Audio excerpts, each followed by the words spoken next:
Now that we've discussed the how, let's go ahead and get into the examples of finding arc lengths for given functions. So for our first example, we're going to determine the length of the arc for the function y equals 1/6 x cubed plus 1 over 2x. That 2x is entirely in the denominator, from x equals 1 to x equals 2. Now, running through the steps that we talked about in the last video, we already have y as a function of x, so we'll just go ahead and keep y as a function of x. In anticipation of the derivative rules that we're about to use, I'm actually going to express this in a slightly different fashion. We're going to call this 1/2 times x to the negative 1 power, just taking that x and interpreting that as a negative 1 exponent. Next step is to differentiate. And upon differentiating, we'll get 1/6 of 3x squared plus 1/2 of negative x to the negative 2 power. And if we want to, simplify that a bit, that'll be half of x squared minus half of x to the negative 2 power. Now at this point, if you wanted to re-express this as a fraction, get a common denominator, those sorts of things, you're welcome to do so. Next step is supposed to be square the result. So it'll be 1/2 of x squared minus 1/2 of x to the negative 2 power being multiplied by itself. Now for this, I wanted to demonstrate the actual FOIL procedure that we're going to get. For the first, that'll be half x squared times half x squared. That'll be 1/4 of x to the 4th power. For the outer term, the x squared times x to the negative 2 will cancel out. We'll be left with just 1/2 times negative 1/2. Same thing for the inner term, and for the last term, we'll see 1/4 of x to the negative 4th power. X to the negative 2 times x to the negative 2, we add those exponents to get x to the negative 4th power. Now with all of that in mind, if we combine these like terms that I see in the middle here, negative 1/4 minus 1/4 will be negative 1/2. Now something really important is about to happen in the next step. The outer and inner terms wound up giving us the minus 1/2. The reason that that's significant is because if I add 1 to this term, so 1 plus 1/4 of x to the 4th minus 1/2 plus 1/4 of x to the negative 4th, combining like terms is going to change this negative 1/2 into positive 1/2. The reason that this is significant is, generally speaking, if you have a binomial square where you have a negative on the middle term and then it changes to a positive, that means it factors really nicely as a perfect square. And the perfect square that it factors into is going to be the same as the perfect square that you had before, but with a plus sign in the middle instead. This will be 1/4 of x squared plus, half, not 1/4. Half x squared plus half x to the negative 2. And of course the reason that that's significant is because the next thing that we're about to do is take a square root of this whole thing, and that is going to set up our integrand. So 1 plus this derivative is going to be the square root of what we just got. And because we were able to factor it into a perfect square, the square is simply going to cancel out the square root is simply going to cancel out the square. So with that in mind, our arc length formula is going to be the definite integral from a to b. Now we were actually given the two values of x that we're going to be plugging in here. That'll be x equals 1 to x equals 2, so 1 to 2, of the expression that we just got. 1/2 x squared plus 1/2 x to the minus 2 dx. From here, it's simply a matter of using the power rule a couple times, and we are going to get 1/6 x to the 3rd power minus 1/2 x to the negative 1 power.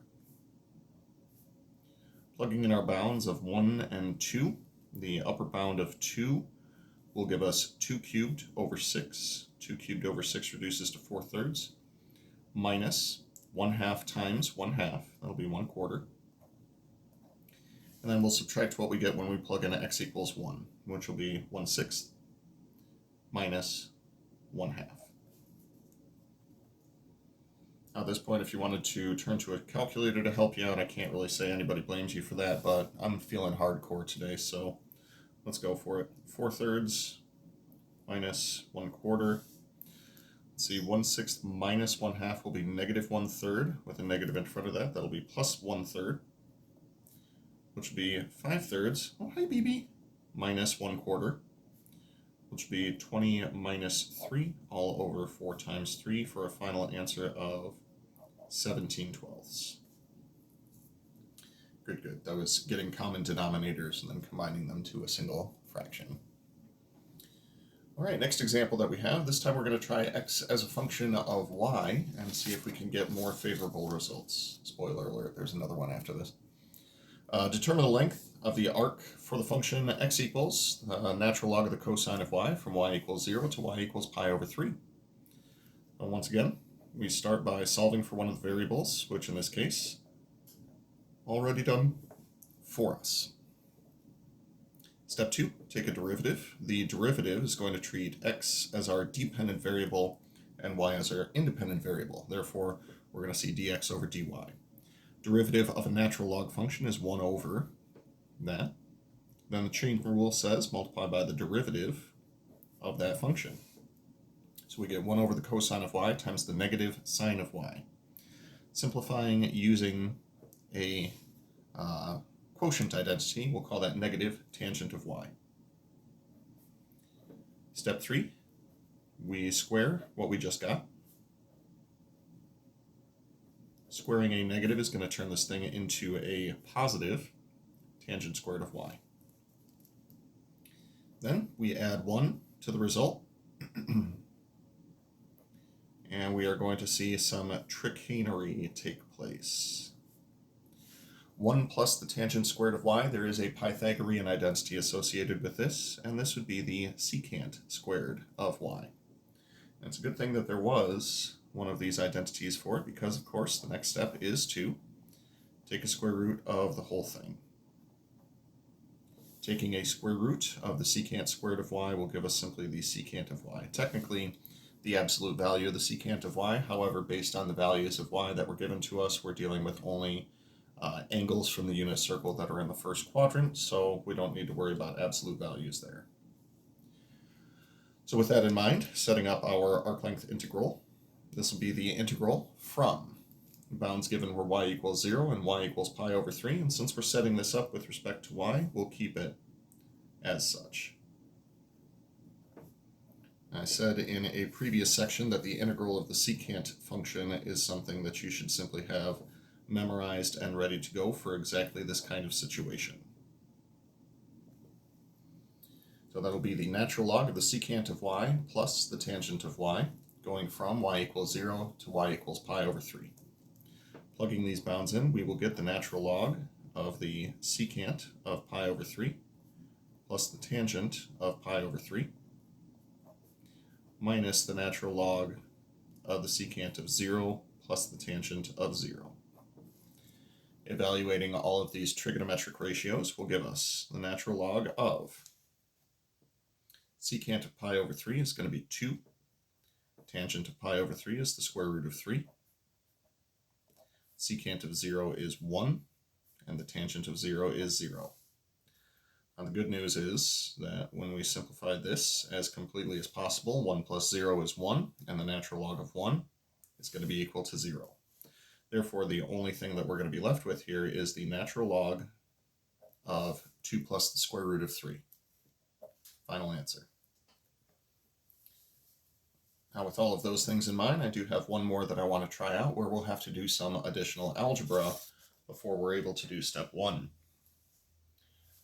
I would like to determine the length of the arc for the relation, not function, y squared equals x cubed from 1, 1 to 4, 8.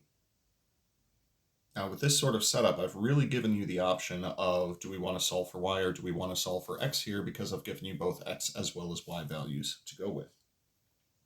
For the purposes of what we're doing in this example, I am going to solve for y, but please know that solving for x is a valid way to do this problem.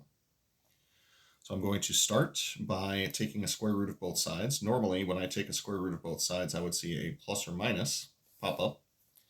However, due to the fact that we're dealing with only positive values of x and positive values of y, we can leave it as the positive square root. Now, with the square root being the same as 1/2 power, the square root of x cubed will be x to the 3/2 power. The associated derivative, dy over dx, is going to be 3/2 x to the 1/2 power. Nothing really fancy there. Step 3 is to square the derivative that we just got.